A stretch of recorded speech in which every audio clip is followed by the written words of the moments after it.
edition of Economic Update, a weekly program devoted to the economic dimensions of our lives: jobs, debts, incomes, those for our kids, and those looming down the road. I'm your host, Richard Wolff.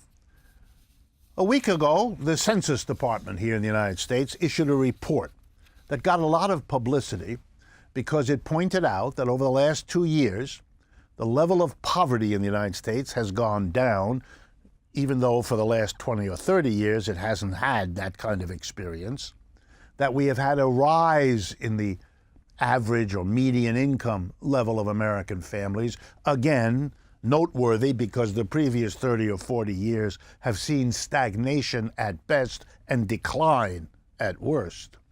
And I even made a comment a week or so ago where I said it is remarkable that you get a lot of attention when the numbers go up a little bit, and you never got that kind of attention over the long decades when it was going down. But I want to highlight another part of the Census Bureau's report because of what it says about the American economy today and where it points into the future.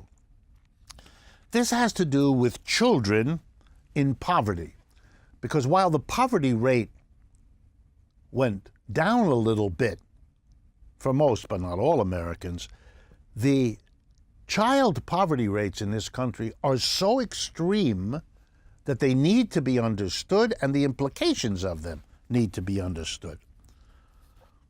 So let's go. For white Americans, the percentage of children, white children, living in poverty, and let's remember, poverty is a strange idea. In this country, the government keeps a record. Roughly, if you're a family of 4 and you earn less than $24,000 a year, you're considered to be in poverty.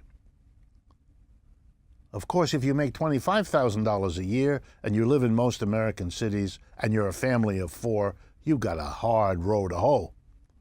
But you're not considered in poverty. So keep that in mind. We're talking about in poverty, meaning living in a family where a typical family of 4 is earning $24,000, and it's reduced, of course, if it's a family of 3 or 2 and so on. White Americans, 11% of our children, 1 in 9 white children, is living in a family defined as in poverty. Asian Americans, 11%, same. And Asian Americans and white Americans. Now let's turn to Native Americans, Black African Americans, and Hispanic Americans. Let's start with Native Americans' children. 34% are living in poverty, more than 3 times the rate of white and Asian Americans. Blacks, 31%, Hispanic, 27%.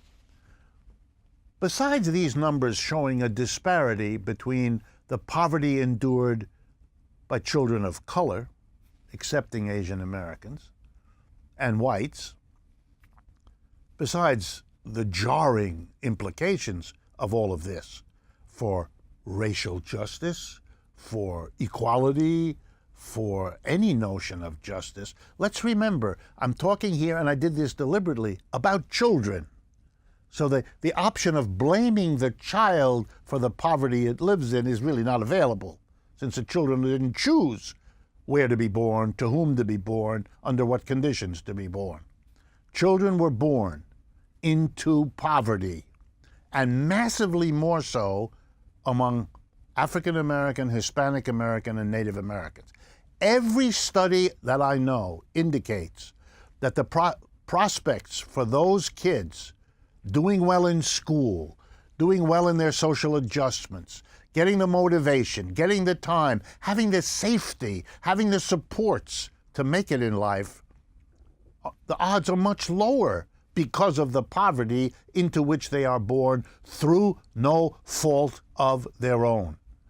And if you wanted an indicator that we're going to have trouble in the years ahead, if you condemn the children of this society to these kinds of conditions,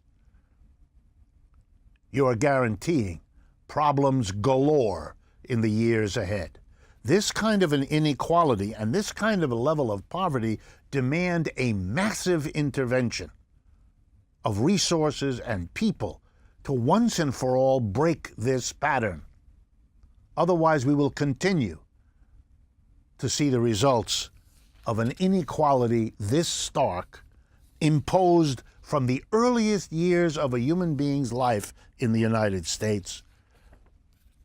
It is just this side of criminal to have such a situation and to have a government these days, and unfortunately for quite a while, that either doesn't recognize this, doesn't want to face it, or at least does not want to raise and apply the resources needed to do something about this. We're way beyond small measures, piecemeal measures, little reforms.